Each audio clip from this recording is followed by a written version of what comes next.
एक नई वीडियो के साथ आज मैं फिर हाजिर हूं। आपका होस्ट और दोस्त विक्रांत जोशी आपका स्वागत करता हूं मैं आरएम शॉर्ट्स में, जिसमें हम लेके आते हैं स्पेस और डिफेंस न्यूज की टॉप 3 खबरें। तो चलिए जान लेते हैं। अपनी सबसे पहली खबर की बात करेंगे तो वो पाकिस्तान द्वारा F-16 का 27 फरवरी 2019 को इस्तेमाल किया गया या नहीं किया गया, इस क्षेत्र से निकलकर सामने आ रही है। यूएस ने किसी भी तरह की जानकारी देने से इनकार कर दिया है भारत ने या यूएस के सामने रखा था कि पाकिस्तान ने F-16 का इस्तेमाल किया, जो कि गलत है। यूएस और पाकिस्तान के बीच की जो डील हुई थी उसके मुताबिक यह गलत है। तो अमेरिका ने जो भी फाइंडिंग की, जो भी इस पे इन्वेस्टिगेशन की, उसकी फाइंडिंग भारत के सामने रखने से इनकार कर दिया है।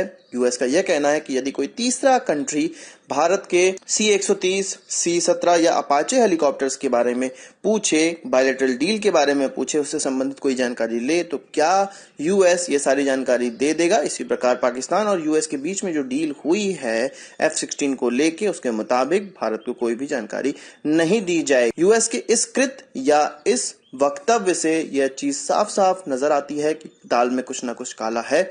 F-16 का इस्तेमाल हुआ है और यह नहीं चाहता अमेरिका कि उसकी इंटरनेशनल जगत में बेइज्जती हो जाए कि F-16 हमने मारकर गिराया। या कोई भी फाइंडिंग, कोई भी चीजें सामने ही नहीं आएगी तो बेइज्जती होने का कोई सवाल नहीं है। और पाकिस्तान अपने प्रोपेगेंडा फैलाता ही रहता है, आप जानते ही हैं, और वो किसी ना किसी तरह से ये प्रूफ करने का पूरा प्रयास करेगा या लोगों को दो चाहे में रखेगा कि F-16 का इस्तेमाल हुआ या नहीं।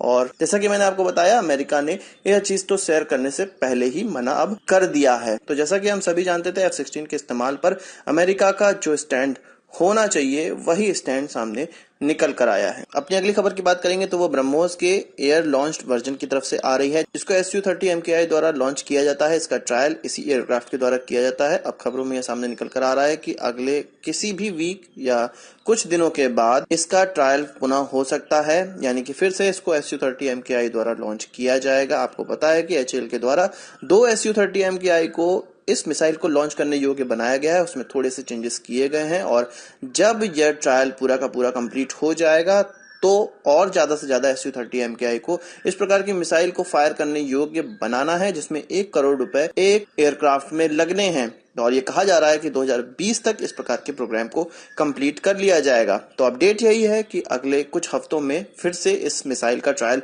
हो सकता है और जल्द से जल्द इस मिसाइल को प्रोडक्शन में डालने का भी विचार है। अगली खबर हमारी चाइना की तरफ से आ रही है। आपको पता है कि BRI समिट अभी कंप्लीट हुआ है। बेल्ट एंड रोड इनिशिएटिव का समिट अभी कंप्लीट हुआ है, जिसको भारत ने बाइकआउट किया था और एक मानचित्र जारी किया गया था जिसमें कि सारे रूट दिखाए गए थे इस इनिशिएटिव के अंतर्गत जो आने वाले हैं।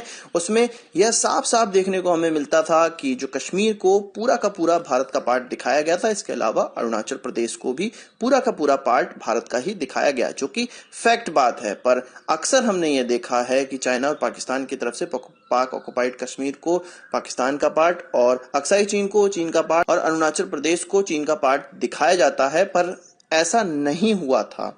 तो इस पर बड़ा बवाल हुआ, बहुत सी चीजें निकलकर सामने आई, बहुत सी खबरों में यह चीजें निकलकर सामने आई।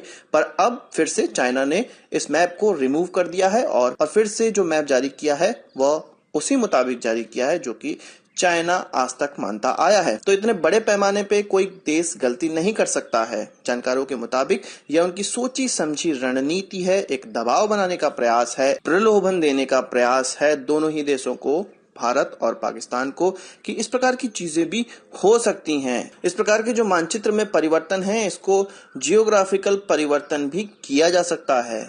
इसलिए इस प्रकार के मानचित्र में होने वाली गलतियों को हमें गलती नहीं समझना चाहिए। यह एक सोची समझी रणनीति के तहत किया जाता है।